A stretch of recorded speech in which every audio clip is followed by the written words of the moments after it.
Hunter goes undrafted. Yeah. He's the Sean Farrell of 1983. And the next question, too, is what happens with either Fuller or Kenny at this stage now, too? I doubt they're going to go with 3 quarterbacks by the time they hit camp. They might.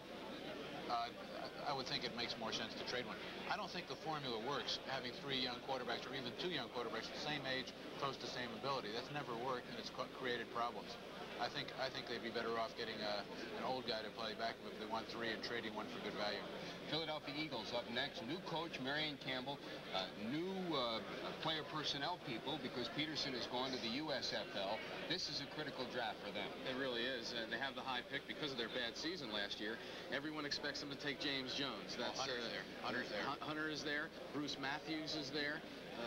The Eagles might have a tough choice now, but they do need that big fullback to take some of the pressure off Wilbert Montgomery.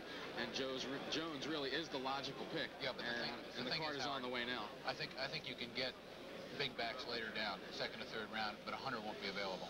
Here's the commissioner with the Eagles selection on the 1st round. That's Al Ward next to him. Philadelphia Eagles, first choice in the 1st round. Michael Haddix, running back. Oh, they lied. Next I up, didn't think the Eagles would do stuff like that. Well, that's now. Oh, they said Jones. They said Jones would trade for a veteran. Everybody's blowing smoke this year. Although this is like a poker game. Although in the last week there were some reports out of Philadelphia that the Eagles did have some questions about Jones, although they never mentioned Haddix by name. So come on now, Harold, you picked him for your sheet too. I know I picked him because that was a logical choice. I'm just saying that we're off and rolling here. No at the second National guesses, Football Howard. League Come on now. Collegiate Draft. Coming up next, we're waiting on the Houston Oilers and their selection. Already completed the way it's developed at this juncture. Philadelphia Eagles have taken Michael Haddix, the running back. Just prior to that, in case you're just joining us, Todd Blackledge was selected by the Kansas City Chiefs. Before that, the Chicago Bears took Jimbo Colbert, the tackle from Pittsburgh. The Chargers took Billy Ray Smith of Arkansas. Here's the commissioner. Houston, through a trade from Seattle, picks on the 1st round. Tackle, Bruce Matthews, USC. Next up, New York Giants. Tony Hunter. Tony Hunter. They've got Now you can hear the fans because, again, remember the draft is here at the New York Sheraton Hotel, where the Giants and Jets usually have a heavy contingent of fans in attendance, and that is no different than today. You can just pick it up for yourself up in the gallery. We're waiting on the Giants pick. The Giants with their 1st round selection after Houston has taken Bruce Matthews of USC. We'll be back with the Giants pick after these messages.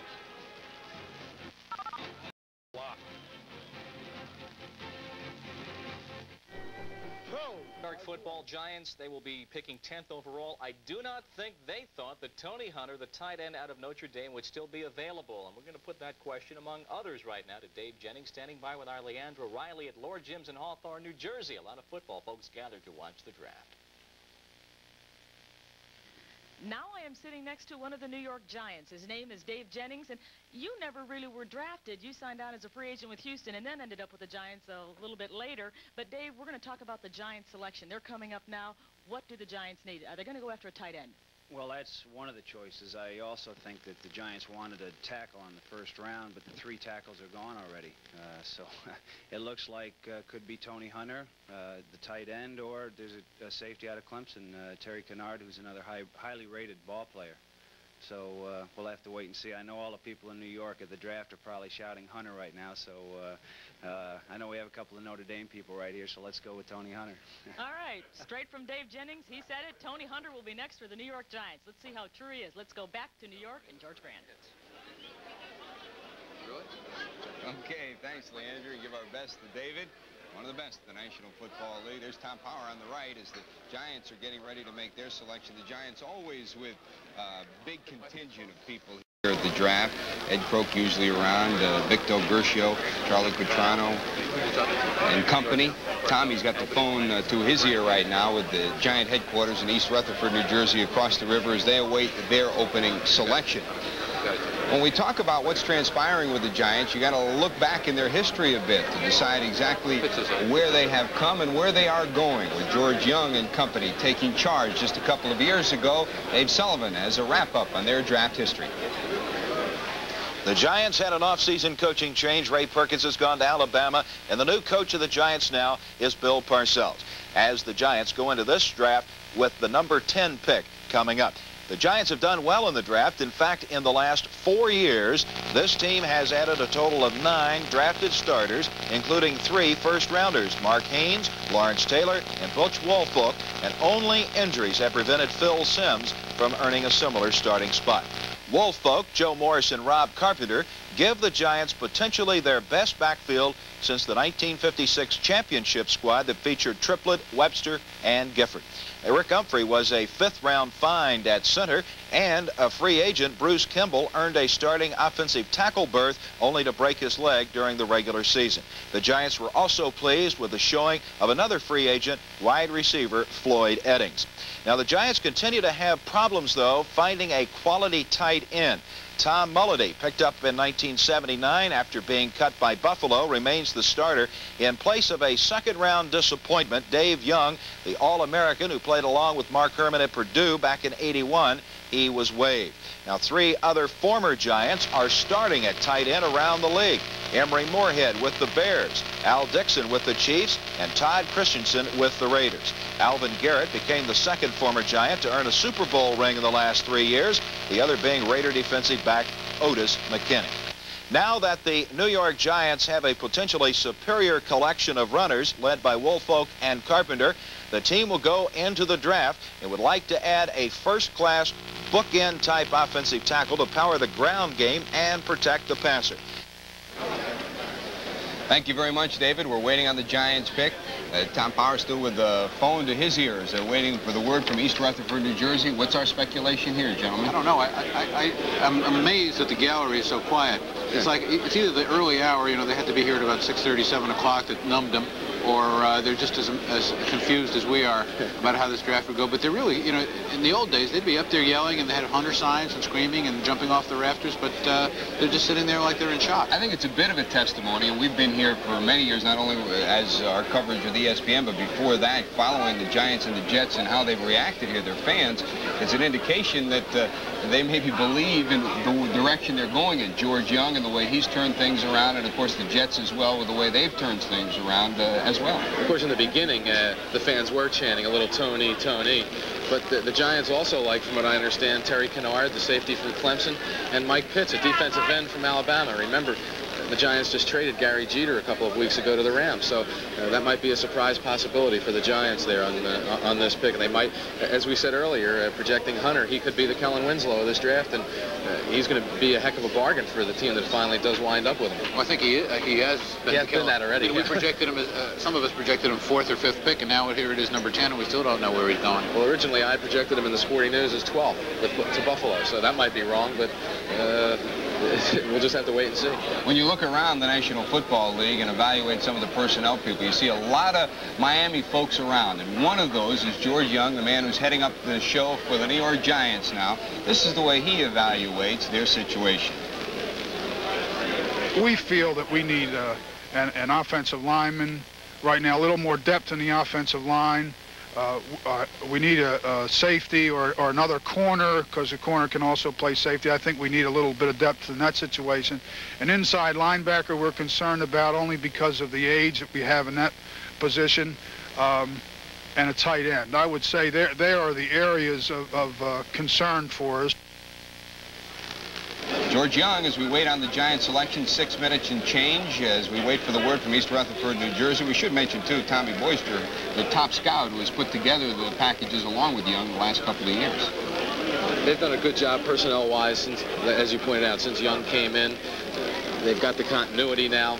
Of course, Perkins did leave with Parcells taking over, but at least they retained most of that continuity by hiring someone who was already on staff.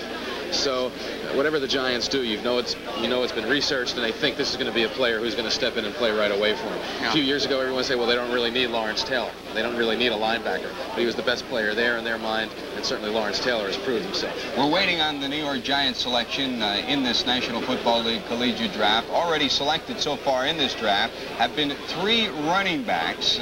We know John Elway went as the #1 pick. The other running backs that have gone, along Blackledge, the other quarterback, and the 3 running backs include Eric Dickerson of SMU, Kurt Warner of Penn State, and selected in this first round by the Philadelphia Eagles, Michael Haddix.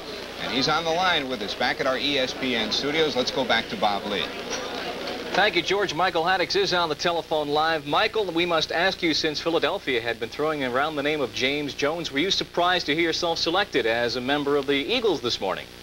Well, it kind of surprised me a little bit.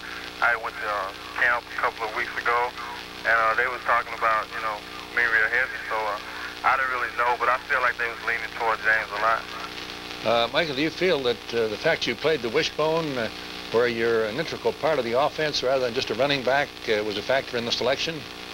Well, I think my versatility helped me out a whole lot, and I think I can play running back, wide receiver. I can catch the ball and also block, and I think that played a real important part. I don't know, Michael, if the Eagles have done much talking to you already, but you must feel good that the fact that you aren't going to be the only guy expected to gain yards. They have Wilbert Montgomery. Do you feel that'll take some pressure off you? Well, Wilbert's a great running back, and I feel like that I would be able to accompany him a whole lot. And like I said, he's great, and I would enjoy playing the same backfield with him. Michael, in the scouting report we have put together from a variety of NFL sources, you have a 4.0 and a 5.0 for receiving, which is to be expected out of a wishbone. A blocking grade, if you can see your set where you are at 4.2. You think that's justified? Is that, if you had to pick a part of your game to work on, would you say it would be your blocking? Right, I think I need to improve a lot on my blocking. I worked on a lot this season, but I still have a lot to improve on, and I think that is my weak point. I think your size and your speed are awfully high points for you. Michael, congratulations. The #1 selection of Philadelphia and the number 8 selection overall in the first round of the NFL draft. Michael Haddix, the running back out of Mississippi State. The Giants always make news when they make a selection in this draft. Let's get back to New York City. And we're still waiting on them, Bob. 3 minutes and counting. Giants waiting for their pick on the first round, waiting for the word from New Jersey in Giants Stadium, where they are gathered on the phone with Tom Power of their public relations department. The story at this juncture, 2 quarterbacks, 3 running backs, 3 offensive linemen, and 1 linebacker selected in this draft, pretty much the way we anticipated an offensive draft. Yeah, I think this Giants draft, Parcells being a defensive coach, you have to ask how much input is he getting in the draft. I mean, maybe it's George Young and Boyster going for Hunter, and Parcells, the defensive coach, saying, no, we need either Mike Pitts because of getting rid of Jeter or Terry Kennard. And I think that might be why they're taking so long. And I think Green Bay is also sweating this out because I know they like Kennard very much. They know they feel he can step in and start. They're picking after the Giants, so certainly they're hoping they leave Kennard for them. We're ready to go. Coming right now. Here's the commissioner with the Giants selection on the first round.